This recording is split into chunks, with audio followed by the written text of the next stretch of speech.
It's time to get all your Star Wars news in a single file. From Fantatrax TV, this is Good Morning Tatooine! Good morning, Tatooine, indeed. Welcome to the live show. It's Good Morning Tatooine here. I'm your host, Brian Cameron, and with me, as always, my co-host, Mr. Paul Naylor. Back from a week off. Here I am. Yes. Hi, Brian. We survived last week with myself and Mr. Newbold. Well, I knew the new boy would be all right. Hello, Chris David there in the chat. Hiya, Chris. Hello to you.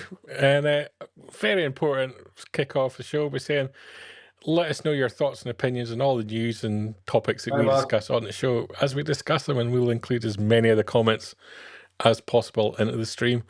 And Mr. Newbold in the chat is always there to fact check us. Jack suggesting he wants some pictures of you in the beach drinking some cocktails and speedos tighter than Jabba's grip on Leia. Well, you'll be thrilled to hear, Jack, I'm going back again in March. I loved it that much. There we go. It's actually been a very busy news week in the Star Wars front. Yeah. Some pretty significant news developments. So should we have a check to see what we're going to discuss tonight? Roll it, Brian. Let's have a look. There we go. So, Natalie Portman. Could she be returning as Padmé Amidala? That would be quite some sort of feat, but fingers crossed, that could be happening. We'll also be checking out the VES Award nominations that Skeleton Crew has nabbed.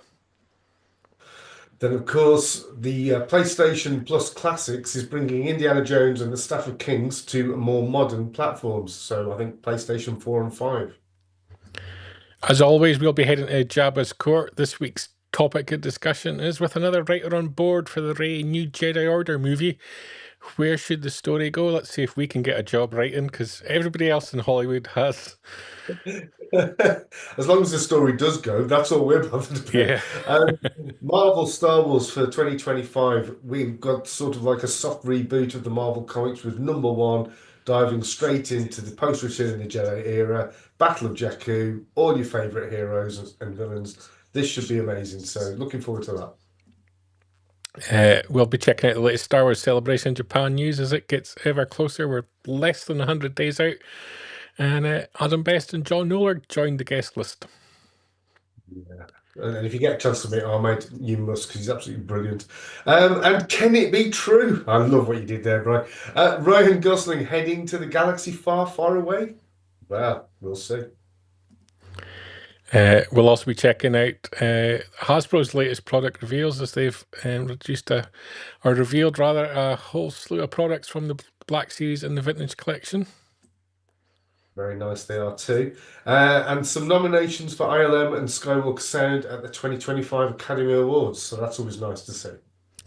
And we'll also be starting our look back at Andor Season 1. We'll be doing an episode every week between now and April, which means we'll cover the whole of the first series before Andor's back on our screens.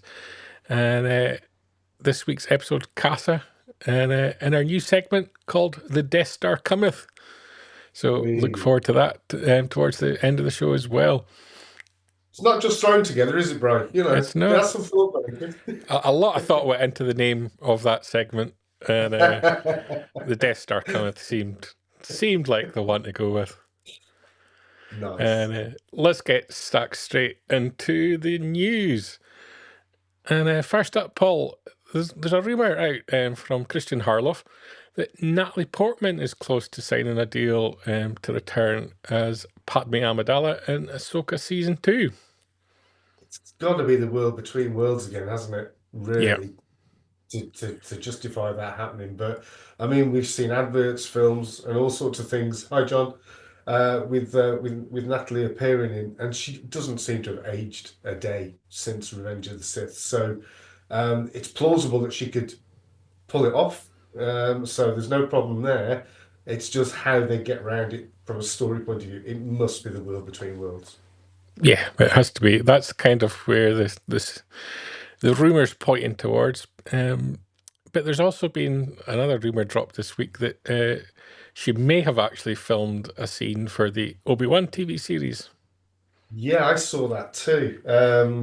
Again, how that would have happened, I'm guessing that would have been some sort of throwback, sort of, what do they call it? Got it in my Flashback? head what they call it. Thank you, thank you. It would have been a flashback, which that would have been intriguing. And if that included Hayden as well, that would have been amazing. So why it didn't make it to the final cut, I don't know. Will it ever surface? Who knows? Did it actually happen? Maybe not. But an intriguing bit of potential news there. I don't think it happened personally, because I often I find don't that when one rumour comes out, everybody else has to try and stand on its shoulders with their own rumour. know. I'm not convinced that she's going to be in Ahsoka. Natalie Portman coming back for a TV series doesn't feel right.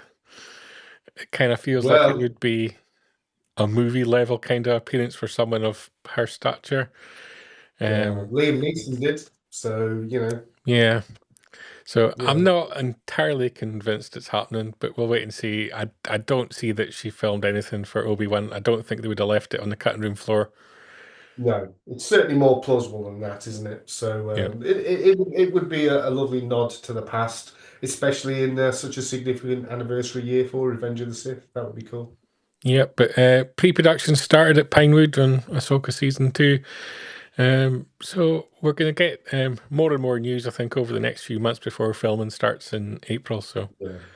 we'll And when's Ahsoka 2 supposedly landing? Next year? it's going to be next year now, I think. Yeah. Yeah. Jack's making the comment, if the Emperor returned, then so can Padme. Well, that's true. No Very one's true. ever really gone. No one's ever really gone. That's very true. We still don't know if the Skeleton Crew's gone or not. There's no word yet on a second season. I imagine they're crunching the numbers and making decisions at this point in time. But in the meanwhile, it's received 3 nominations at the VES Awards for its sound and visual effects and a photo reel episode for episode 5. Outstanding effects simulations in an episode, and also outstanding compositing and lighting in an episode as well. Trying to think what those episodes actually were now. Yeah, I can't quite think off the top of my head. But No. Adam O'Brien, good to see you in the chat over on YouTube. Hi, Adam. I just can't remember for the life of me which episodes those are. But it's always good to see them get some sort of nod for the work that they've done. It'll be nice to see those characters come back in some form, be it a movie or a new series or a spin-off series. But yeah, you'll have to excuse me today, folks. I've got a bit of COVID, I think, from the plane coming back from my holidays. Excellent. That's what you get for going on holidays, Paul. I know. Yeah, at least one of the episodes it got the award nomination for was the one where they visited the alternative at Aten. Right. So, which definitely was visually stunning, no doubt about it. Yeah. Adam also doesn't believe the Natalie Portman news, and you can hear more of Adam's thoughts because there's a brand new Fantha from Down Under episode, number 72, out on Fantha Tracks Radio as well, just to drop the plug in there for our podcast friends. And let's crack on with the next news item as well. So Paul, you told us at the start there that as part of the PlayStation Plus Classics line, Indiana Jones and the Staff of Kings has returned. It's now available to users of PlayStation 4 and PlayStation 5, having previously been released on PS2 back in 2009, that far back. I'm old enough to remember. So, I mean, we all know that you're a huge Indiana Jones fan as well as Star Wars. So this is something that I take it that you're looking forward to. Yeah, absolutely. Let's crack up the original trailer. This would be the original trailer, I think, for the Wii when it came out on the Wii rather than the PlayStation back in the day. When the Wii was all the rage. Everybody had to get a Wii. You could not get stuck over it. But Indiana Jones and the Staff of Kings was a fantastic produced game for its time. I heard you were looking for the boss. Well, you're gonna have to go through us.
Just terrific.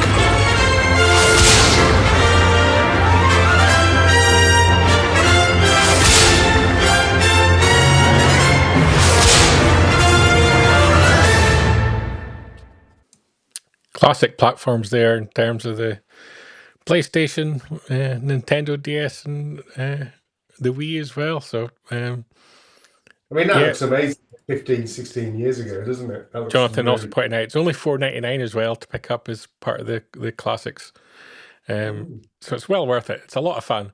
As long as you can accept, the graphics aren't going to be as fantastic as modern day gaming. The playability of it, though, is brilliant. They've done nothing to it then. They've not tried to spruce it up or anything. Just a tidy up and a repaint and a refresh for the new release, and they're slowly working their way through the back catalogue of LucasArts games, and so there's quite a lot out there now. There's also a Star Wars prequel pack out this week as well you can look for, because Jedi Battles, another classic game, was released this past week, and so it's bundled in there with Star Wars Racer and a couple other games as well, so it's also huge value for money. Racer was good. I really enjoyed that. Yeah, it'd be good to see. It might be time for me to actually delve into my pockets and get myself a PS5 then. So, if they're bringing all the games back. Mark's asking if there'll be a physical release.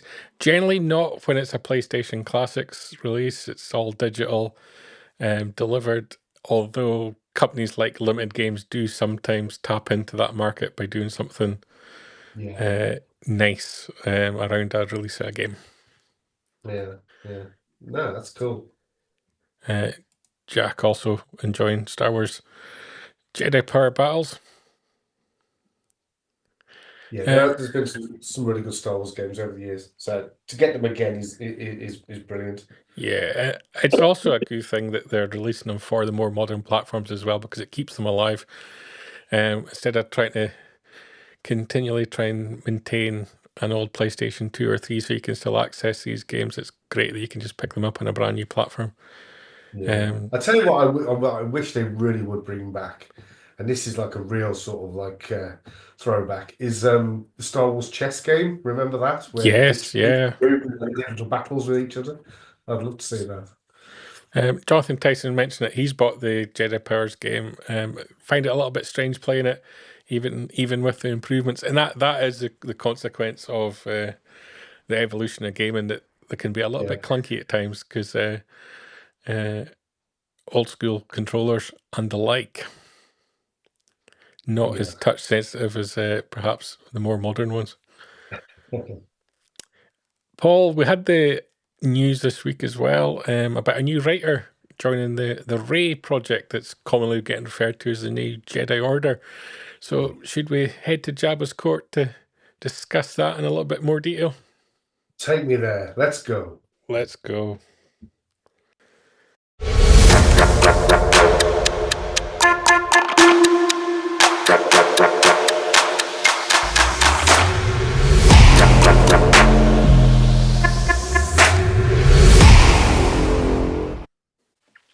So, as we discussed on Good Morning Tatooine, there is a new writer on board for the Rey New Jedi Order movie. And so we're asking the question on this week's Jabba's Court, where should the story go?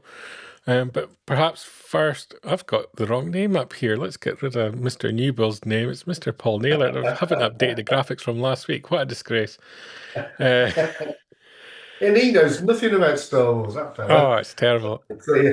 But the story behind this is that writer George Knoll has come on board the New Jedi Order, probably most known for writing the screenplay for The Bourne Ultimatum in Ocean's 12. And apparently he's been tapped up to write the New Jedi Order, as everyone's now referring to the movie.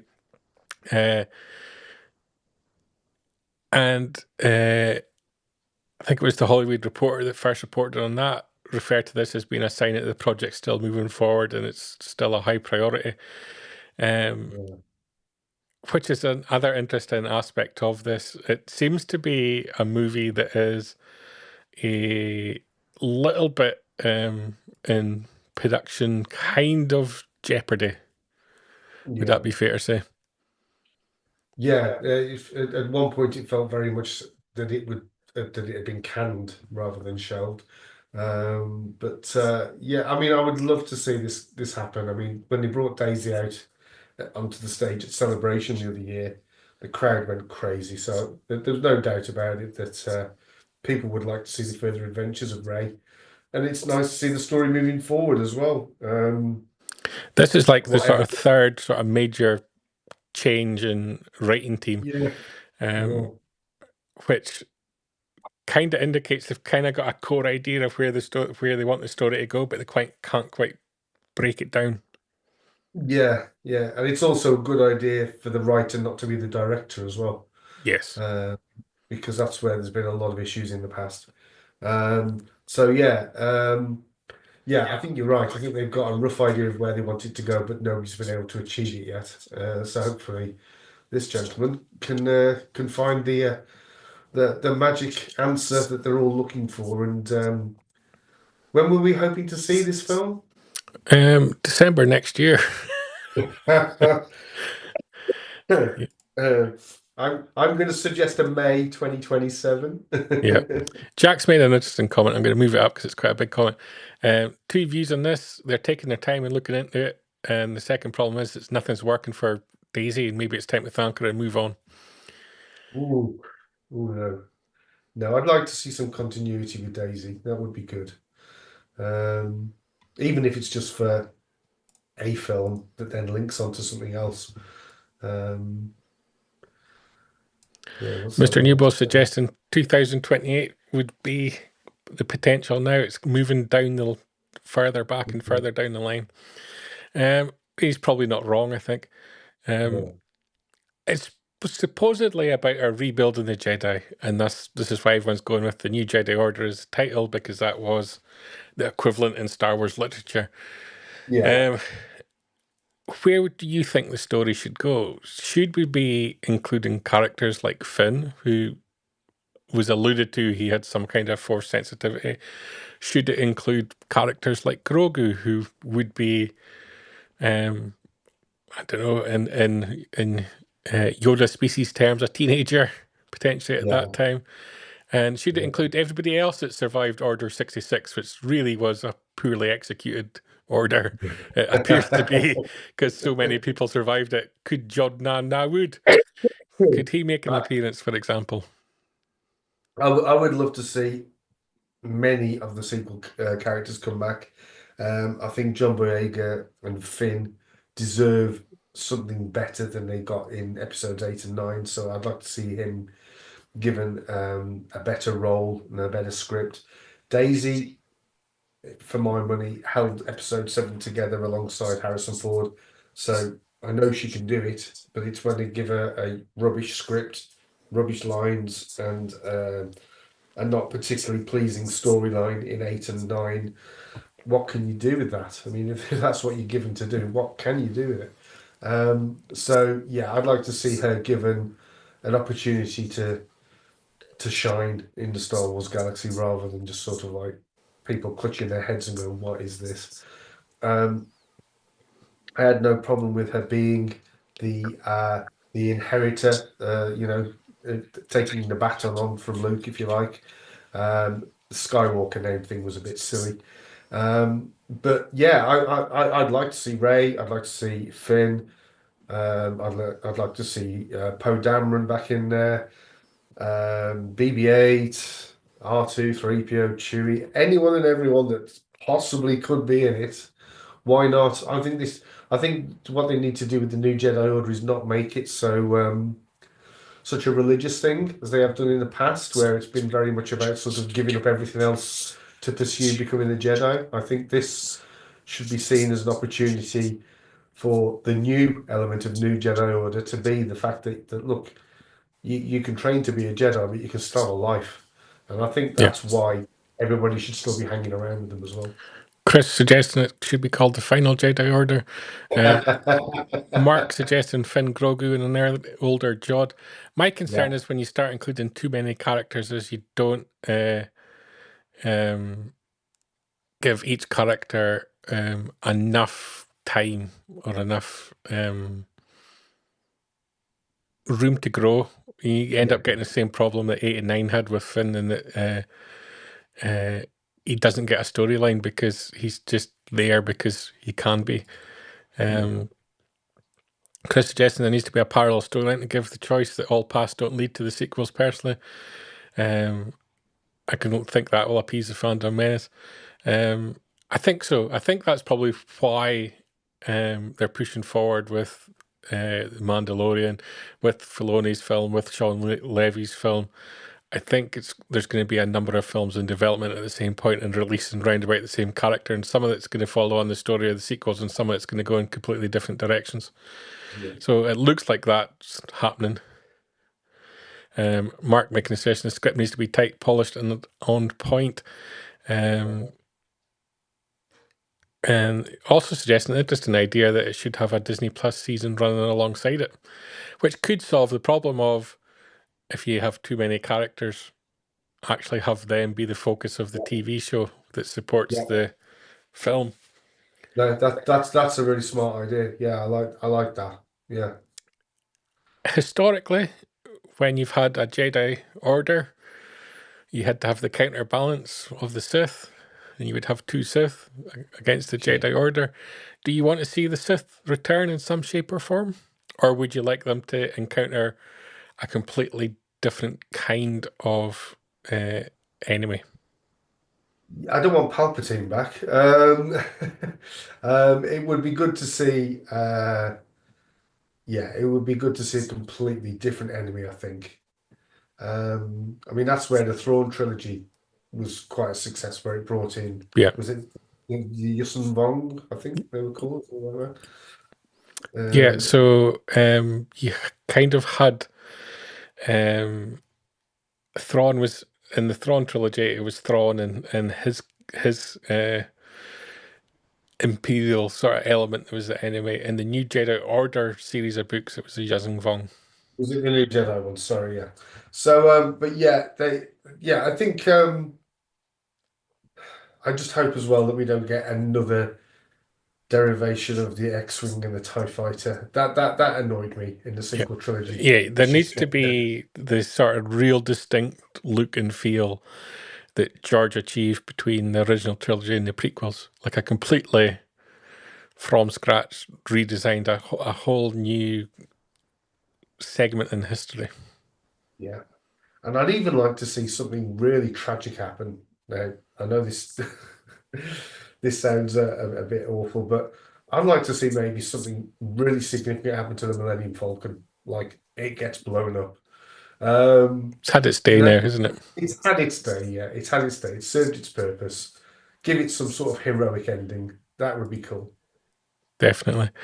They've also got the Artatan money to spend on getting some new ship designs made as well. They are. Just to Especially link it all in. John turns up looking like Mr. T again. Yeah, brilliant. Definitely.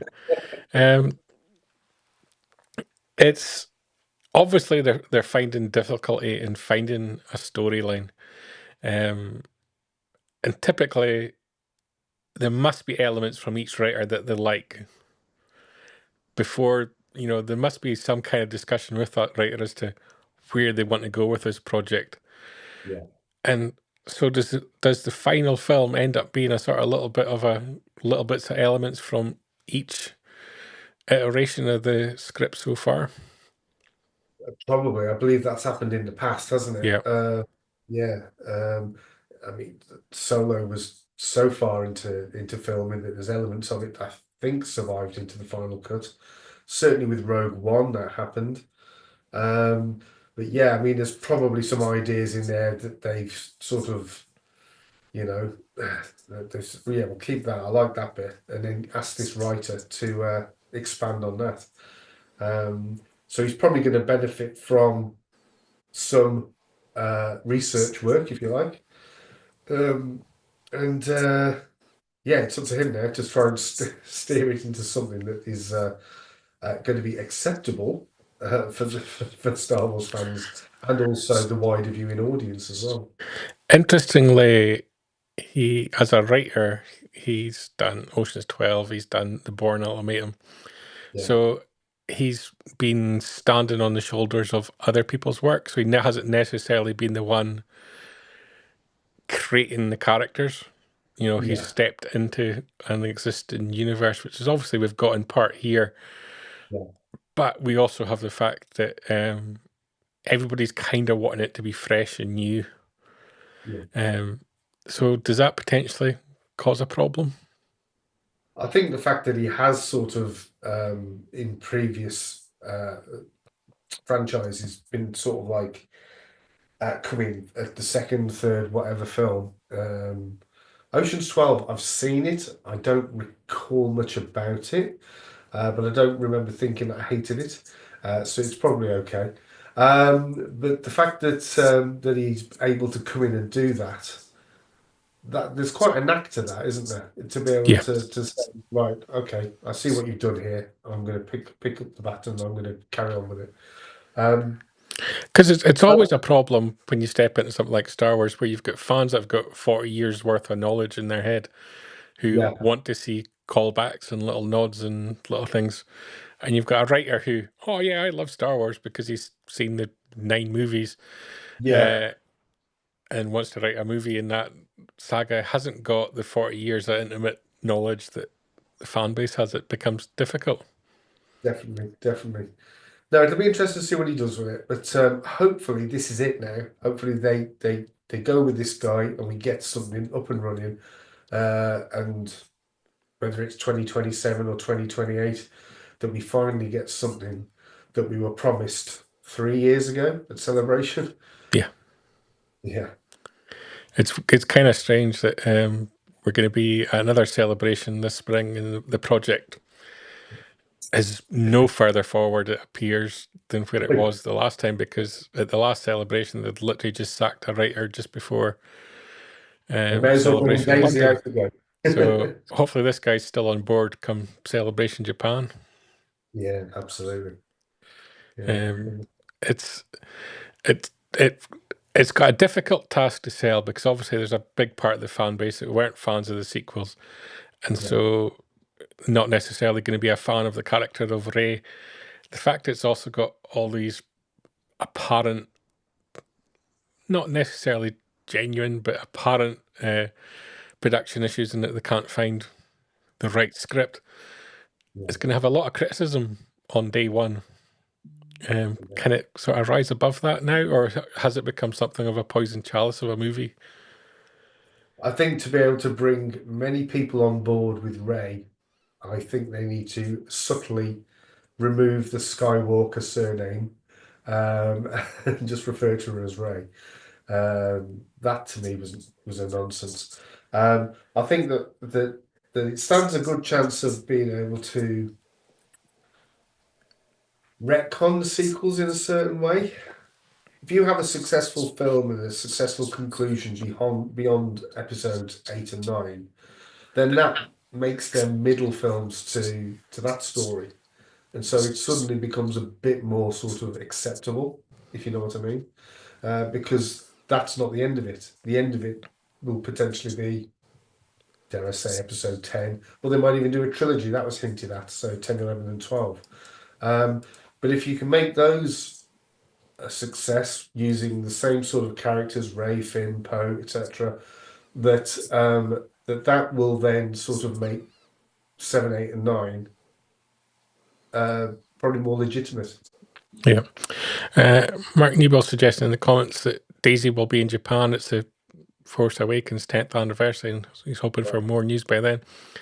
Would you, if you were Daisy Ridley, though, agree to do it and go out on stage and talk about a film that you talked about at the previous Star Wars celebration that still hasn't moved forward? Or would you be thinking, I don't necessarily want to embarrass myself at this point, because I'm not convinced that this film is going to get made unless there's some significant progress between now and April? Yeah, it's a good question. Unless she has got some very sort of watertight paperwork legally binding her to that project, I don't know. She'd be laughing all the way to the bank if she's got a guaranteed payment, regardless of whether it's made or not. Exactly. So yeah, step out onto the stage again, Daisy, and give us a smile and a wave, and hopefully, because it's a difficult situation for her, in that if they've said we're going to be making this trilogy, you need to blank out this part of your calendar for the next few years in order to do it. You know, she could be turning down roles in order to make this film that's never happening. Yeah. I mean, she's done a few things, hasn't she? There was the one about the swimmer, was there? There was a swimmer. And I know she did Murder on the Orient Express and different things. So it's not like she hasn't done other stuff. But yeah, I would imagine she's been very shrewd with her contract, and she said, "Yeah, I'll be on board to do this, but I will be doing other projects." She's not going to want to just be Rey forever. She's not going to want the same sort of fate that Mark Hamill had for many years. So they're wise to that these days. Yeah. Yeah. Fingers crossed. Something happens. What's your thoughts? Are you keen to see her back in that role? I'm nonplussed, to be perfectly honest, on the basis that I wasn't a fan of The Force Awakens because it felt like a tribute film rather than a serious attempt to bring Star Wars forward. And The Last Jedi, I thought, was an abomination. Correct.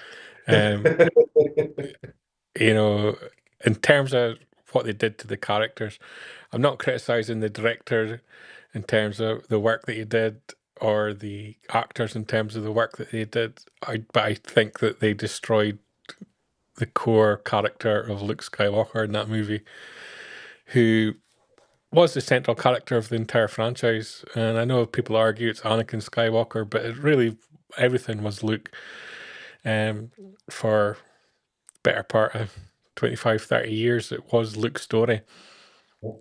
And I'll never get over that fact on that film. I struggled to watch The Last Jedi, and when it came to The Rise of Skywalker, I've seen it in cinema multiple times. I have never watched it since, and I don't know if I ever will. I was so uninvested in that trilogy by the time it came to its end. And I don't criticize Daisy Ridley as an actress. acted the script that she was given. But I don't care about the character of Rey. No. And I think there's a lot of people probably in my situation, maybe not as critical as I would be, but don't care for the character of Rey. And so to make us want to see the character Rey, whether it's in a spin-off film or our own trilogy or whatever, it's a hard sell. I will go and pay my money, and I will go and see the film. And that gives Lucasfilm the wrong impression, because it makes them think, oh, there's a fan base there that's interested. But I would go and see any Star Wars film. I wouldn't refuse to go and see Star Wars in the cinema, even if it's a film I wasn't looking forward to. I would consume it anyway. So I'm probably not the one that they care about whether I like it or not, because they know they're going to get my money. But I don't know why I'm supposed to care, or why I'm supposed to be concerned about the character at all. I think it's one of these things that they could do something fantastic. They could come up with a new trilogy that really interests me, and I could become invested in Rey. But it's a little bit like the Ahsoka TV series for me.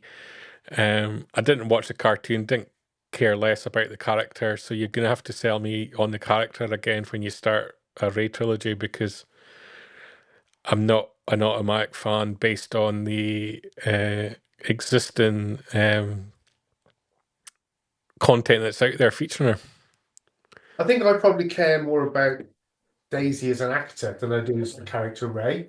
So I think she almost deserves an opportunity to show that she can pull off the character of Rey in the saga, rather than being particularly bothered about Rey in its own right. You know what I mean? But it will be interesting to see what happens. And apologies for the dogs storming in there, Brian. That's all right. Makes it exciting. Mark's making a comment that Rey will be in her 30s, so perhaps there could be a new teen hero could be the focus of the movie, and she becomes the more Obi-Wan type. And in the modern world, that will probably be the offspring of Rey and Finn. There you go. Could be. That might be the way to make it slightly more appealing to someone like me that's not necessarily invested in the character of Rey, but yes, it's going to be a new trilogy, and Rey's going to be the center point of it. But the sort of swashbuckling action-adventure character that's going to carry it through is going to be a new character, or a group of new characters. Yeah. I think, like you hinted at with episode 7, it's a complaint that a lot of people have had about the Force Awakens, is that it retrod so much ground and that it just felt like a pastiche of what had come before it. Whereas what we really want is something fresh, something new, and to achieve that, you have got to kind of sort of throw away the rule book. Now that's what Ryan Johnson claimed he did with The Last Jedi, but he was nuts to do what he did. Yeah, and I will never accept that as a decent Star Wars film. Interestingly, I think in terms of Ryan Johnson, he said it himself in interviews after the film's release. He didn't want to make a Star Wars movie. He wanted to take Star Wars and deconstruct it and make something else. If you don't want to make a Star Wars movie, don't make a Star Wars movie. No. But weirdly, it is the film that I've seen most, the Star Wars film that I've seen the most at the cinema, because I wanted to like it, and I saw it 6-7 times at the cinema because I wanted to like it, and I hated it every time. It was like going to the dentist 7 times in a month. It was ridiculous. No, it's not for me, and it never will be. Has the sequel trilogy, we're going to be 10 years on from The Force Awakens. It doesn't feel like it's evolved in people's feelings in the same way that perhaps the prequels did, where the prequels were criticized and over time people mellowed, and I actually really like that character or that element of the storyline or whatever. It doesn't feel like that's happened with the sequels. It feels people are very entrenched in their opinions. Yeah. I think with the prequels, until you saw Revenge of the Sith, until we got to 2005 and saw Revenge of the Sith, it was only then really that the link from episode 1 to 2 to 3, and then obviously the huge link between 3 and the original Star Wars, that then pulled it all together. But I know that people still had problems with the prequels back then. You then bring something out that people are really sort of polarized about, the sequel trilogy, and it suddenly makes what came before the prequels, it makes them look palatable, doesn't it? I wasn't a huge fan of episode 1 for many years, but I love it now. And I don't even really know why that changed, but I do genuinely love episode 1 now. They killed I've Watto always- off this week. They've what? They've killed him off? They've killed off Watto. Oh, no. Darth Vader went back and killed him. What was that in it? Is this in a comic? In a comic, yeah. Terrible. Very sad. Very You sad. should know, but that means nothing. Mark making a comment, they've not actually developed the sequel trilogy era enough that it feels largely unknown. Jonathan agreeing, Ryan Johnson was telling, I think he would forgive him for killing Luke off. And feel character Luke could have had more screen time and a better story set just after Return of the Jedi. I agree. Yeah. It wasn't the problem that Luke died, it was the way he died. Yeah, I think so. Have they pigeonholed themselves a little bit by letting Rey adopt the name Skywalker, and that they've got no choice but to continue the storyline with Rey? Because I think they've kind of pivoted a little bit, and instead of it being the Star Wars saga, they started calling it the Skywalker saga, which I never liked. No. Because there was bigger things at play than the story of the Skywalker family. That was just the linchpin between the Galactic Civil War. And they've kind of pigeonholed them a little bit into telling us that this is actually the story of the Skywalker family. And I'm not so sure that is the central element, because it's called Star Wars. Well, there wasn't really a war between father and son, really. There was a very short period of them meeting. Yeah, I agree. I think it should be the Star Wars saga rather than the Skywalker saga. I still think that they could get away with having Rey say that as a throwaway thing at the end of episode 9. Yeah, I just hope that they just never mention it again. Just call it that. Mark Newbold, Rey being a Skywalker is fine. Being a Palpatine is like Chris Williams suddenly calling himself Bill Hitler. I was going to start the show by giving you all a little wave, but I thought maybe not this week. You have to be very careful these days, very careful now. Just the angle of the camera there, I can't like sort of wave. Like, it's like, gotta be careful. I did post on my social media a picture of the stormtroopers from The Force Awakens this week, all sort of giving the little wave to the command of the First Order. It's very similar to poor Elon. No waves, says Mark. No waves. Definitely no waves, and not when you're on video. My final question as to where the story should go, and perhaps the most controversial question. We mentioned the fact that she's adopted the name Skywalker, but obviously she is in fact a Palpatine. Should Palpatine return? Oh yeah, definitely. No. Should he have returned? No. No, we don't want them to do that. I think that was misguided fan service. I love the actor, but even that role, even the role that he was given to do in episode 9 was convoluted and ridiculous. He didn't really look powerful, even when he was fully regenerated. He was quite easily destroyed, hopefully, this time. The thing I got about Palpatine's return, and the thing that annoyed me more than anything, was effectively, if you consider the Force to be a religion, a hokey religion, the Jedi were also always powerful by their numbers, and the Sith were always the rule of two. You kind of had that whole audience of acolytes of Palpatine all kind of there, kind of cheering him on, and that didn't just wash for me too much, really. Right. No, and how they've got the Star Destroyers all fully crewed up coming out of the mist. Yeah. And then previously how they got rid of Snoke earlier in the Last Jedi. No real sort of massive reason for Snoke being there.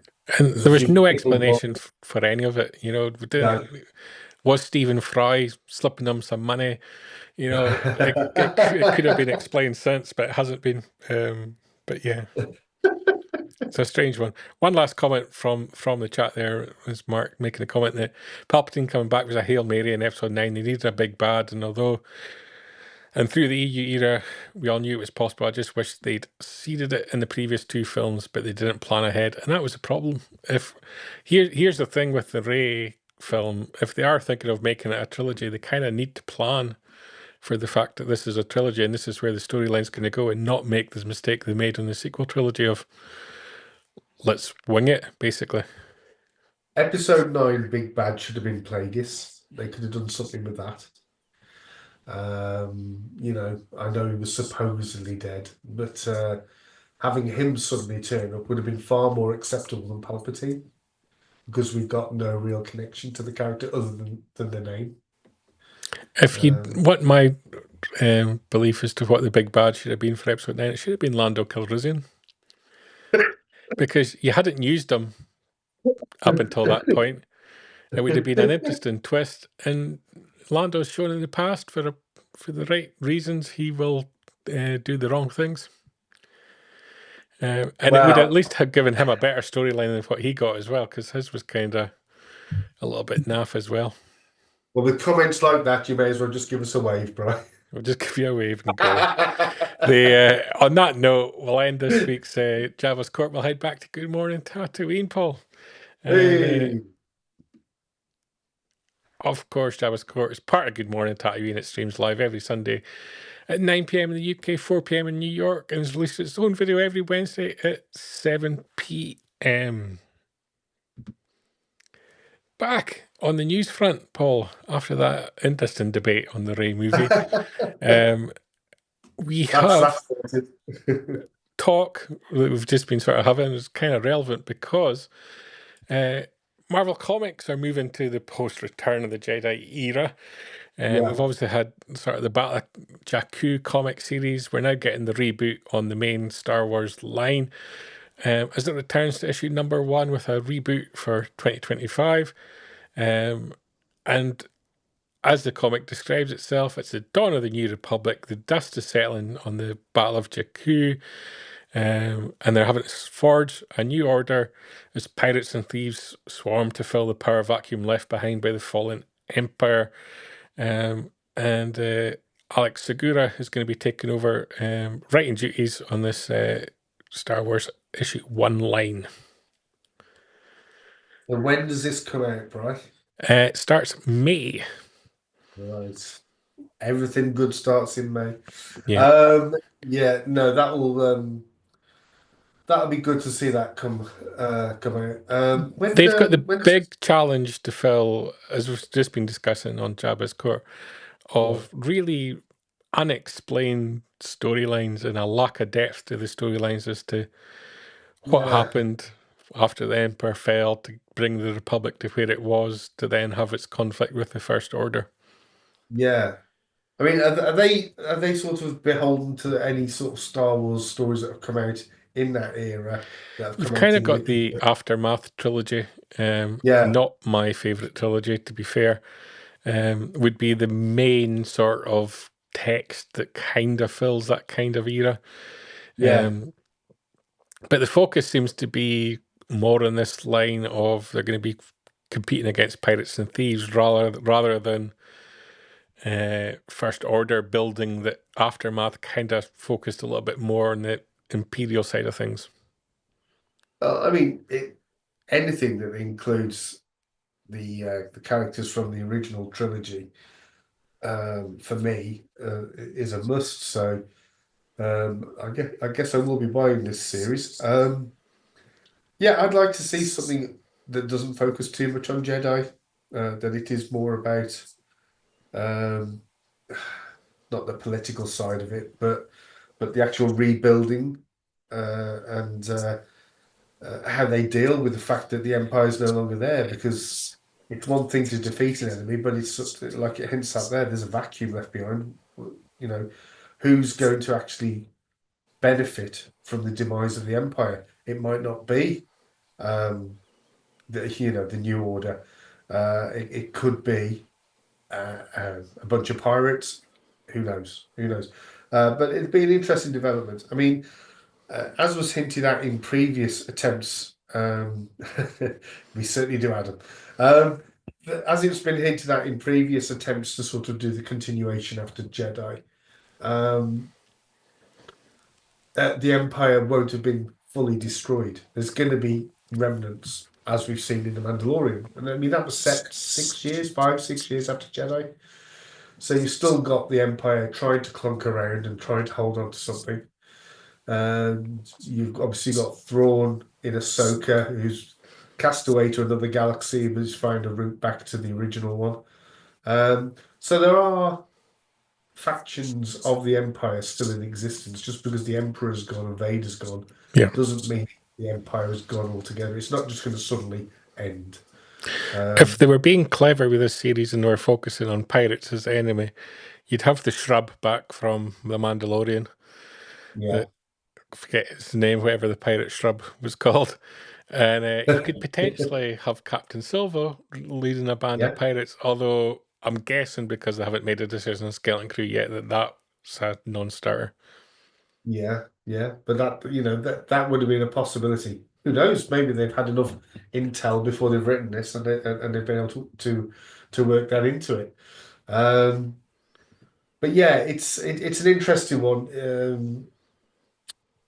So I think in May.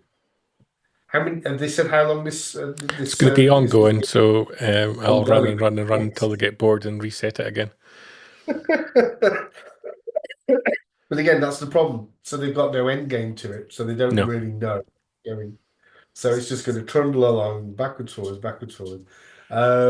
Okay, fingers crossed for it then. Yeah. Next up in the news, we're headed to Celebration in Japan, and announcement that Ahmed Best and John Knoll have joined the guest list. Yeah.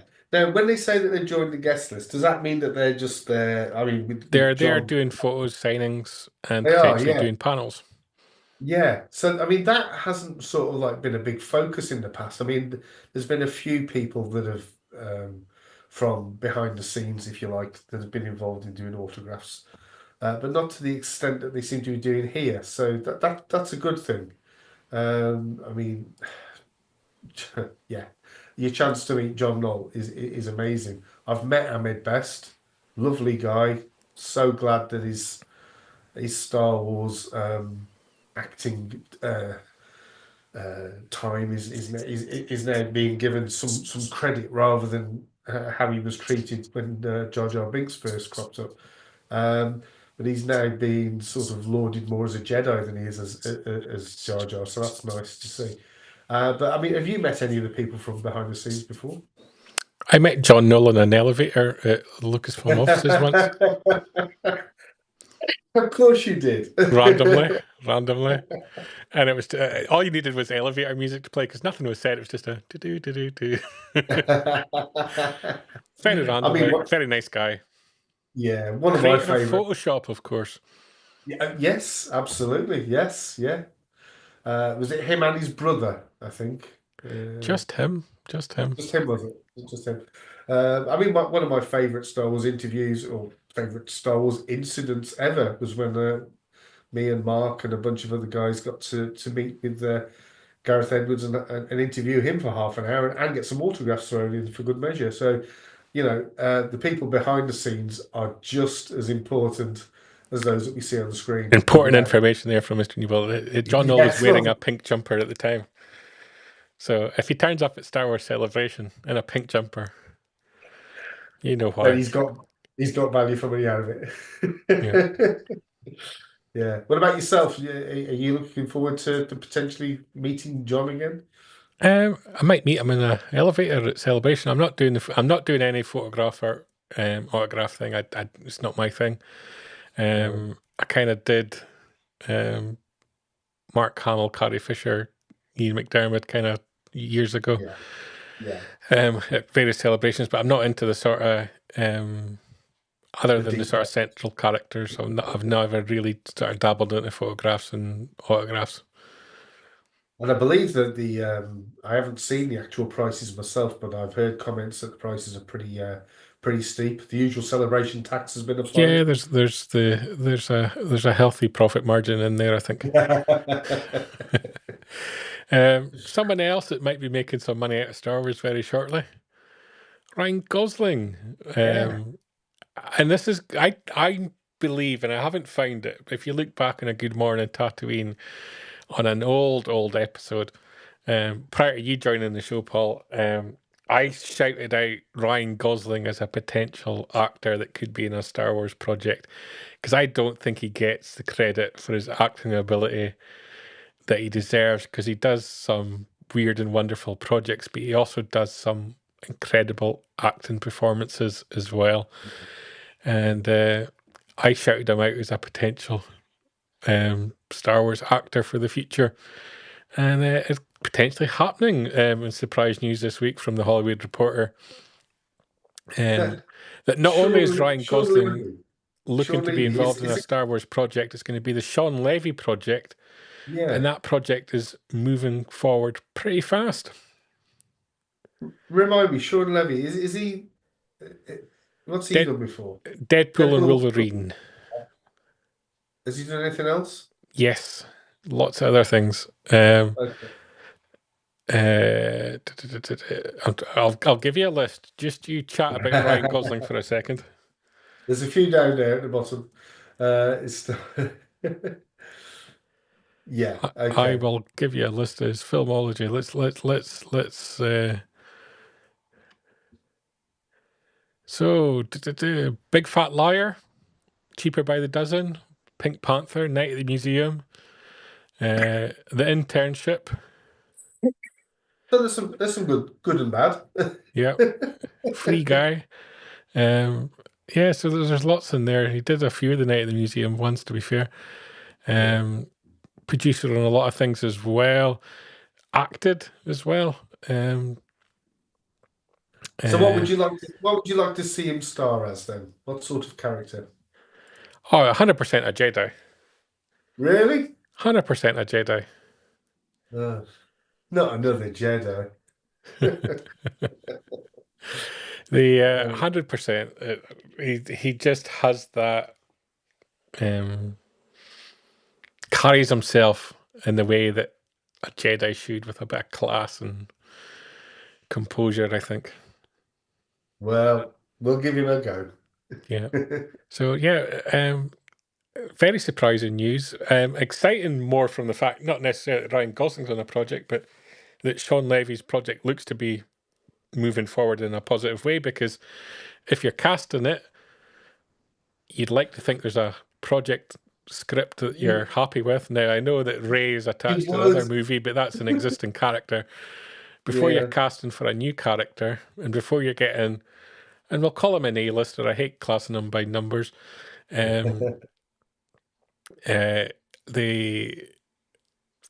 he's probably wanted to have seen a script, or at least an outline, before he would sign up to something, because, and especially with Star Wars now, you don't want to sign on to it to be another failed project. No. But I mean, because we've had our fingers burnt so many times in recent years, I always take anything these days with a grain of salt. You know, it's just sort of like, really? Yeah. We'll see. Mr. Newball thinks he'll be a smuggler. I thought that. I think I'd like him to be a smuggler if he smuggled Margot Robbie onto the show. But that's just me. No, I think he's one of those actors that doesn't get the credit for his ability that he deserves. And of course, he's worked numerous times with Harrison Ford, good friends with Harrison Ford. Yes. So Yeah. I'm sure when offered the opportunity to do a Star Wars film, he texted Harrison and said, "What do you think?" And Harrison probably said, "How much money does it pay?" Yeah. Yeah, exactly. There you go. Currently, Mr. Newbody lives in Notting Hill. Stop stalking people, Mark. That's all I can say. Let's head on to the next news item because the show is running on very long today and we've still got lots to get through. Hasbro had a fan stream this past week and a whole load of new figures were revealed. First up, Vintage Collection Mandalorian Super Commando coming in at $16.99. Yeah. It's a nice iteration. I mean, we've had very similar before. It is a different sculpt, I believe, and this is more based on the World Between Worlds, I think, from Ahsoka. But yeah, I mean, it was a very much sought after figure at one time. Although I think the original one, which is on a Clone Wars card, I think, is pretty easy to get these days. Nice figure. Next up, again, the Vintage Collection again, and a Balin Skull. Yeah, and a nice nod to Ray. It's very much his likeness.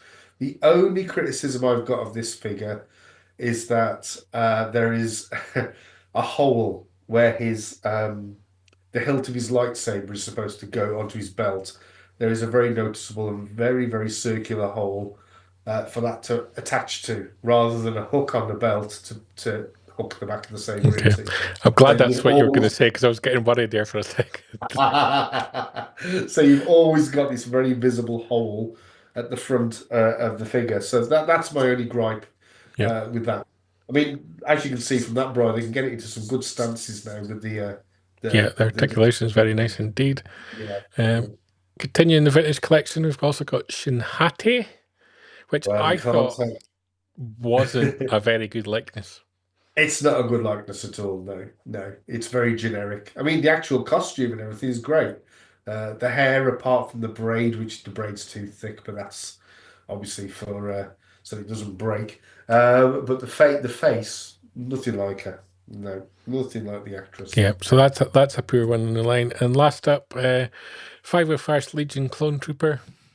Yeah, lovely figure. It will benefit from the fact that it's got the better articulation than previous versions of it, and spot on for sort of troop building. So yeah, another easy one really for Hasbro. And last but not least in the Vintage Collection line was a 4-pack of battle droids. Yeah, they do this a lot these days, but they are a good idea because yeah, you instantly got an army, and it's always nice that they always throw in at least one that is different to the other three. So you've got the boss man in there, if you like, with his yellow detail on his head and on his Roger, chest. as he's known. That'll be Roger. Yeah, that'll be Roger. Black Series got some additions as well with Anakin Skywalker from the Ahsoka series. Yeah, no, I do own Between Worlds. I do own the one that came on a Clone Wars bubble in the Black Series. So that's suddenly plummeted in price, but that's not a problem. It is a significant alteration or upgrade, if you like. But I actually prefer the likeness on the version I've got than that one, but each to their own. But, it gives more people the opportunity to buy it, so fair play. And then, of course, they've done the same with Rex. And another one that I think I've sold that one, though. But yeah, I did have Rex in the red and black box, and that was a pretty good version of it. So hopefully the benefits of having this one will be the articulation, and from what I've seen with the helmet off, it is a better likeness to Mira. Yeah. Next up on the news front, we have the Academy Award nominations with ILM and Skywalker Sound doing well across the board there. First up, Alien Romulus, where they've picked up a nomination for Best Visual Effects for ILM. We also have an award for Best Visual Effects in Wicked, which I thought was a horrible film. Everybody seems to be raving about it, but I hated it.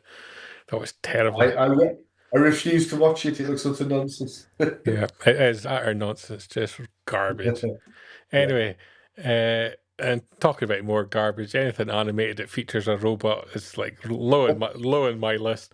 But congratulations to Skywalker Sound nonetheless, as they've been given a nomination for best sound on this one. Congratulations! Yeah. Chris David in the comment there hasn't seen Wicked. Don't see it. Don't give them your money. Don't give them any kind of plaudits. No, it's terrible. So that wraps up this week's Good Morning Tatooine's news. Yeah. But we want to talk Star Wars Andor, because if we start talking it this week and we do an episode a week, we'll have covered the first season before the second season begins in April.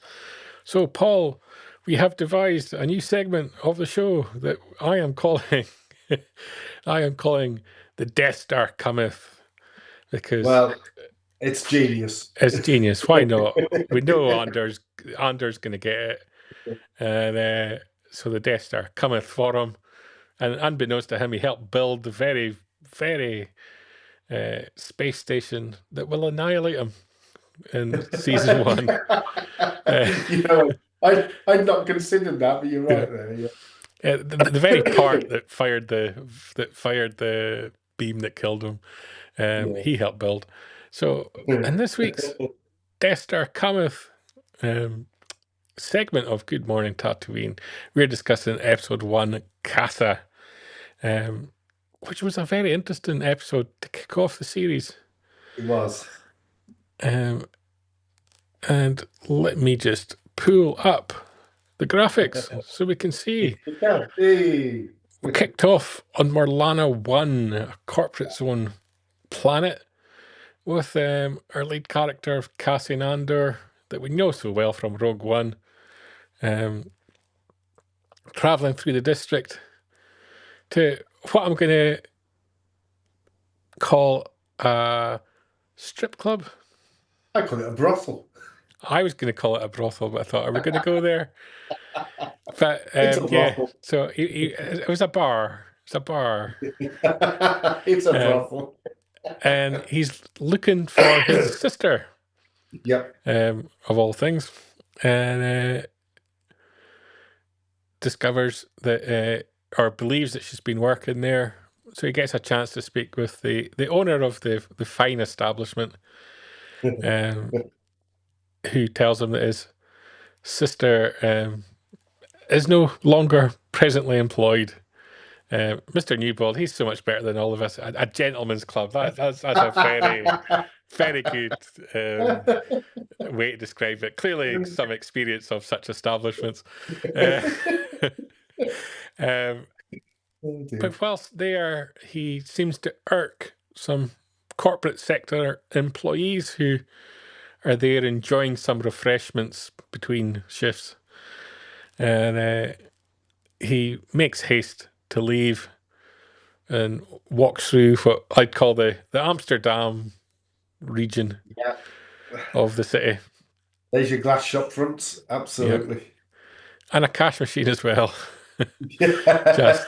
just for extra measure.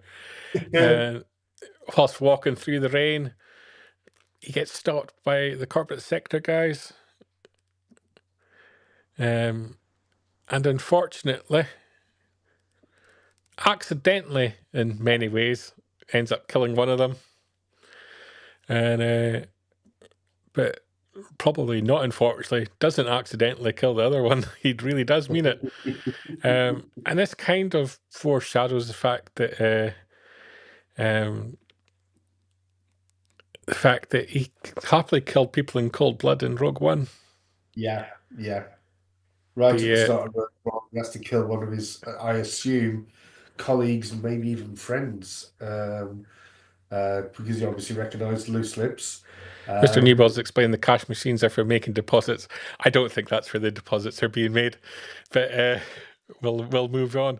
It's Yeah, it's the source of Stephen Fry's credits. There we go. That's the best comment. Yeah, that's where Tatooine's making their money. That's why you never see Neil's dad with Neil's mum.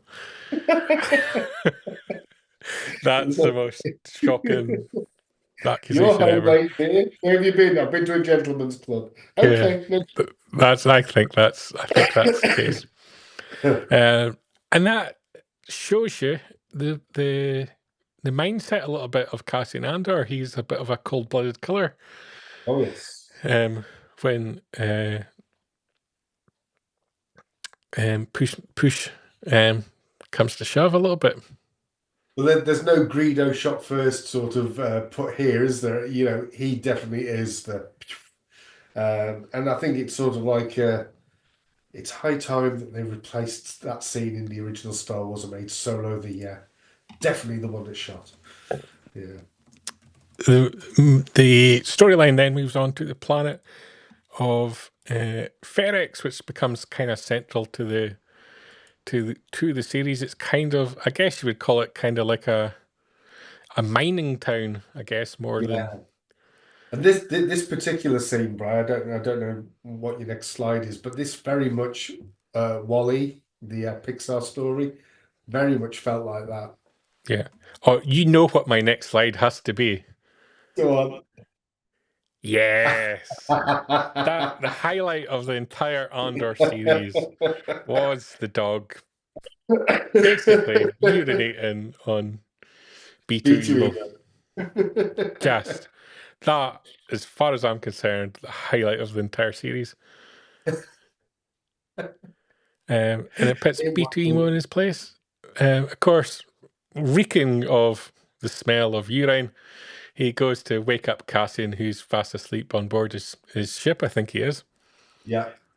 And with him being asleep, we get a little bit of a flashback dream sequence, which really kind of captivates what the title of the episode of Casa is really about. We discover that Cassian Andor is not Cassian Andor indeed. He's in fact a character who we'll know as Casa. And we meet him as a young child, along with his sister, in our much more innocent days. And they're kind of refugees, would you describe it as? Child refugees? Refugees, they're like a gang of feral children, really, aren't they? They've probably become orphaned in some tragedy, but they're very much like the Lost Boys from Peter Pan. That's the vibe it gave me. Yeah. And obviously the planet they were on had become sort of victims of a chemical fallout from some Imperial experiments, I believe is the the backstory to it all. And you can support that, can't you? Because you're a big fan of the Imperials. Well, I think it's a shocking allegation without any factual evidence. But it was a brief flashback, and we go back to the flashback later in the episode, but it was kind of just to, I think, bookend and explain the storyline of who Cassian is and where he's come from a little bit. And we get to see a little bit of Ferrex and the gloves all hanging up on the wall. And Chris asked this very question in the comments, what's with the gloves? Why did they have them hanging up and collect them on their way home rather than when they go to work? Yeah, I didn't get that either. And I watched it a couple of times. It's like, surely you pick up your gloves on your way in rather than your way out of the mine or whatever it's supposed to be. Yeah, rather random, odd. Didn't get that. Well, very strange, yeah. And we start to see a little bit how I'm going to describe it as the way that Cassian manipulates everybody kind of around him. Because these are supposed to be his friends, really, but he kind of uses them all. I felt a little bit. That's almost everybody's expendable to him. Paul, would you agree? I mean, I've seen this actor in various things over the years. He's a great actor, and I thought he acted this scene really well. He sort of like took control of it. He saw that his friend needed a cover story, and came up with something that was so sort of lame and contrived that it was plausible. So even shouting from the truck as he's driving away, tell your mom to turn the heating on, it was freezing in there last night. So very, very subtle and clever way of giving him a cover story. So I just interpret him as being a very good friend. See, yeah. I just think it added a little bit more to the fact that he's quite a cold character and he's happy to use people however he kind of sees fit. But, you know, that's all about interpretations, isn't it, really? We then go back to Milano 1 and the corporate security headquarters, where we meet the legend that is Cyril. My hero of the series, played by Kyle Soller, Cyril Karn. And he was the deputy inspector on Milano 1. And he's there investigating what's gone on the night before. And the Primor security employees that had been killed. And he's got his report all filed and ready for the boss first thing in the morning. And the boss isn't that really impressed because the boss just wants a quiet life, and Cyril's kind of irritating him by being too professional, really. I think it's the way to interpret it. Yeah. And the guy that played the boss, another great actor, he was in that really great scene in Four Weddings and a Funeral, where he kept Hugh Grant away from having a pleasant evening with his future wife. Mark explains it in a nice way there. His friends are a better pal to him than he is to them. That's probably a nice way to put it. Yes, yeah. And talking to his friends, we then meet Bix Colleen, which some people have suggested is someone of a bit of a love interest, but I don't sort of buy into that. I don't think it really developed as there being anything more than a friendship there. Yeah, no, I think maybe just a platonic friendship, but but she plays a very strong female role in the series throughout.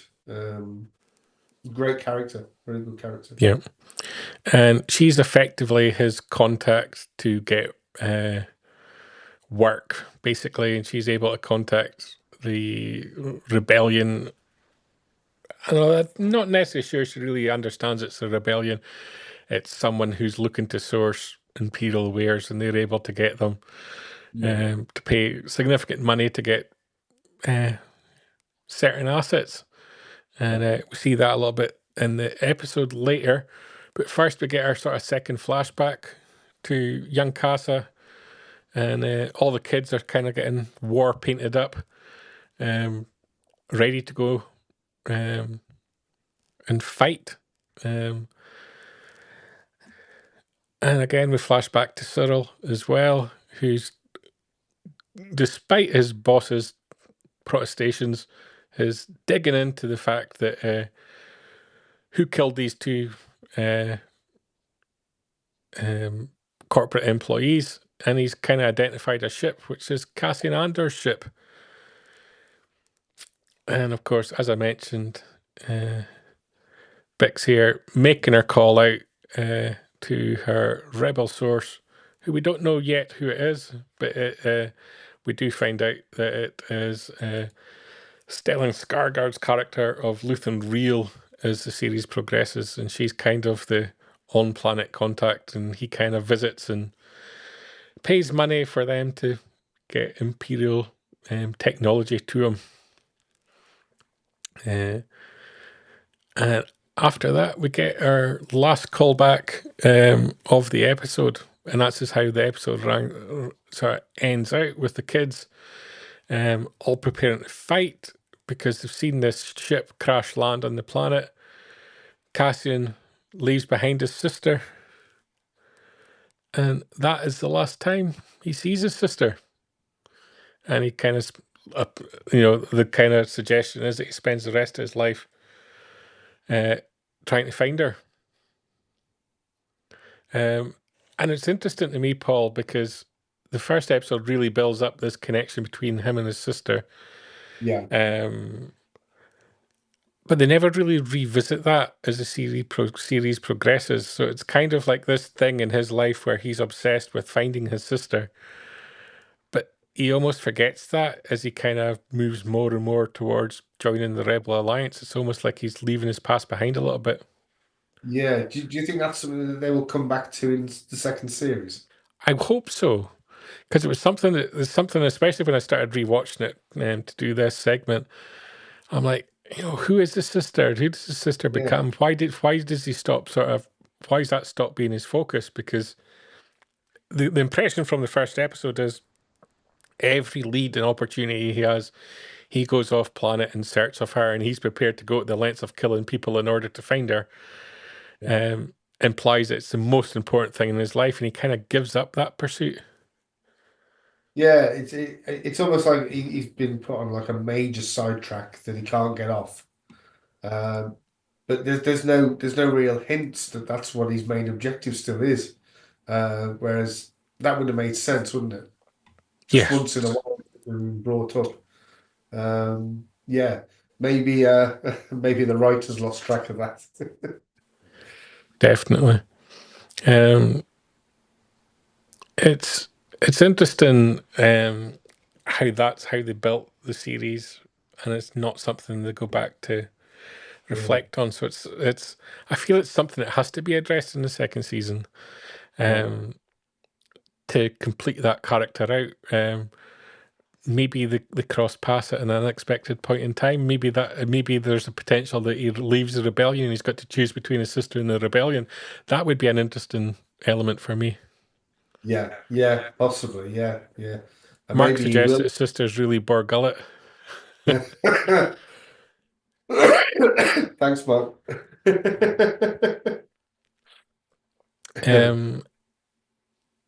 Chris is asking the question whether it was a mining guild ship or a separate ship. I can't place the logo. I can't quite remember. It was Marva's ship. I'm not really sure that it was ever really explained who they were. I'm trying to think what comes up in the next episode. I think there's a crashed ship. Yeah. And then Marva's ship comes after it, doesn't it? Yeah, it was not until the third episode. Yeah. I'm just having a little look back to see if I can find some information. No, I think they were just scavengers, so I don't think it was really relevant what faction, if any, they were attached to. I think it was just a case of her and her husband kind of idea. Mark's agreeing that the sister feels like a season 2 thread. Or they leave her around so she can be available for future stories. Yeah, it's possible. Yeah, I mean, I remember us discussing that a while back, that the name Andor could continue with the sister. Yeah. Obviously, when they launched the series, they launched it with the 3 episodes together, which kind of works a little bit better than the first episode on its own. But we know where they go in terms of the plot and these things. Out of the first episode, it really is the focus is the sister, and that's the thread that doesn't get revisited in season 1. And maybe the establishment in the first episode that he is prepared to kill when necessary. Yeah. I loved it from the off. I was going to ask you whether I remember there being at least 2 episodes released at once, but it was 3, was it? The first 3. Yeah. And that first 3, it was a 12-episode season, and every 3 episodes were an individual story. Yes. So that was the only way that they could release it properly. It wasn't so tight as I think the second season is going to be in terms of 3 episode arcs. But really, by the end of the 3rd episode was where Marva kind of took him. And so that was kind of the arc of how Cassian came to be in Ferrex, and I guess the formation of him as a character was the first 3 arcs. After that, you had 3 episodes on Ardani, or the Highlands. Yeah. And Then it kind of moved a little bit to Coruscant, and then you had for an episode. Then you had the sort of prison arc, which was 3 episodes. Yeah. And then the last 2 episodes, you sort of return to Ferrex rather. So it wasn't quite as confined as it is for the second season, with it being 3 distinct episode arcs. But it was almost in that sort of mold. They had sort of distinct storylines that they wrapped up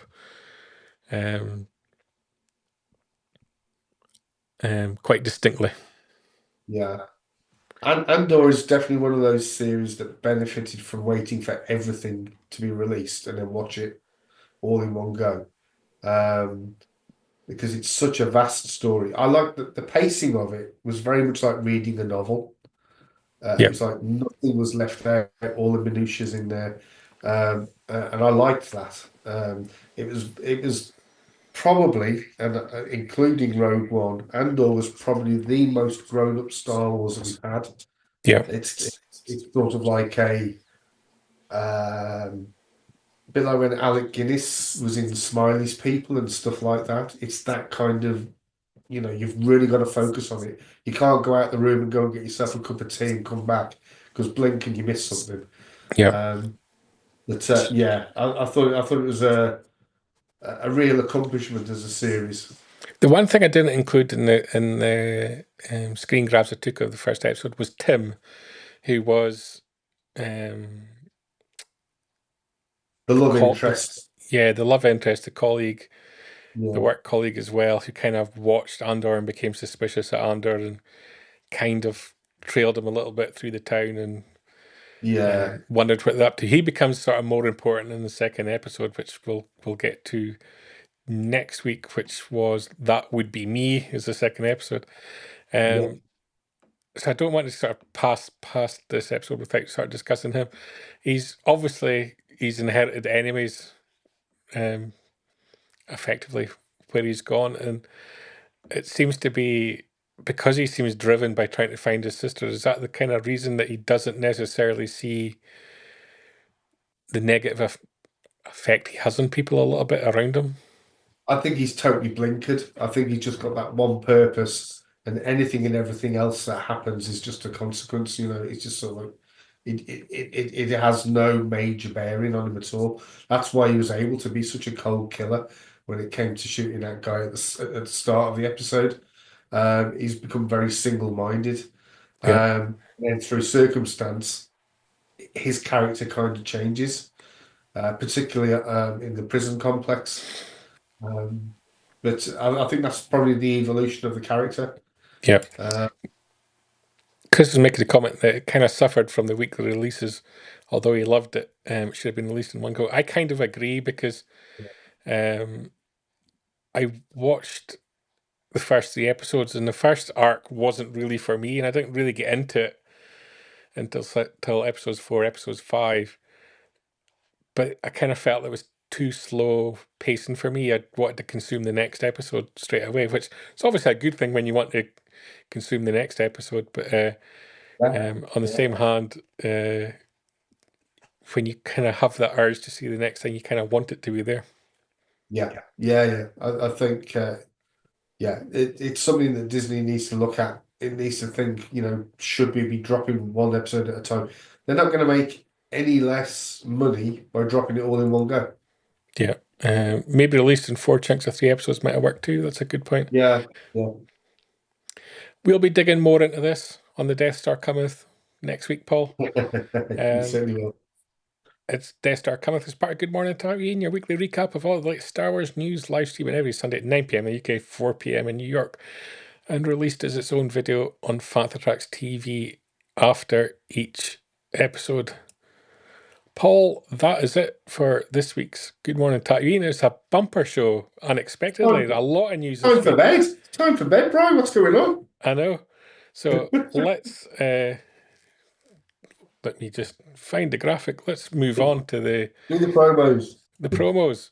Fantatrax.com. Star Wars news, a single file for all your daily Star Wars news from every aspect, whether it's film, TV, etc. Fantatrax.com is the place to go. And if you're into your social media, we've got social media galore. We've got Instagram, Facebook, Threads, X, and TikTok. Unless you're in America. No, they've got it back, think Paul. They've got it back. There was only down for 12 hours. Well done. Welcome back. You didn't miss much. And everybody's got access to Panther Tracks Radio. There's new Making Yes. Tracks coming out on Tuesday, and another Start Your Engines very soon, apparently, Paul. So you're going to have to get that voice Apparently sorted. so. Yes, Mark's been sort of knocking on the door going, come on, let's get this recorded. Yeah. Shall we do it this week, Mark? We'll do it this week. Let's make a deal to do that.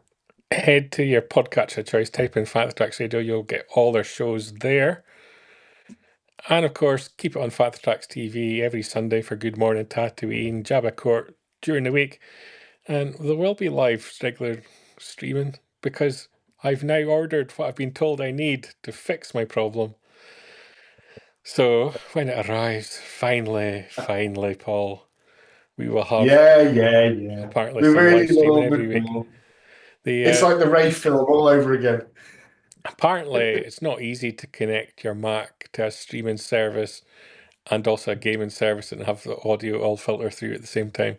Apparently, you could do it through a PC, but I refuse to use a PC. So I'm sticking with the problem until I resolve it. So given a bit of breathing space this week, I might get it done because no longer have to do tax returns for the end of the month. So it's brilliant. Yay! Life has moved on. Paul, thank you very much for joining me this week in our bumper long show. It has been a good one. We'll be back next week. So it's good night from me. And it's very much a good night from him. Good night. Good night. Keep up to date with the latest Star Wars news each and every day on FanthaTracks.com. You can also find us on Twitter, Facebook, Instagram, TikTok, Tumblr, and Pinterest at Fantha Tracks. And be sure to like, comment, subscribe, and follow Panther Tracks TV to be alerted to new content and to be a part of our live shows.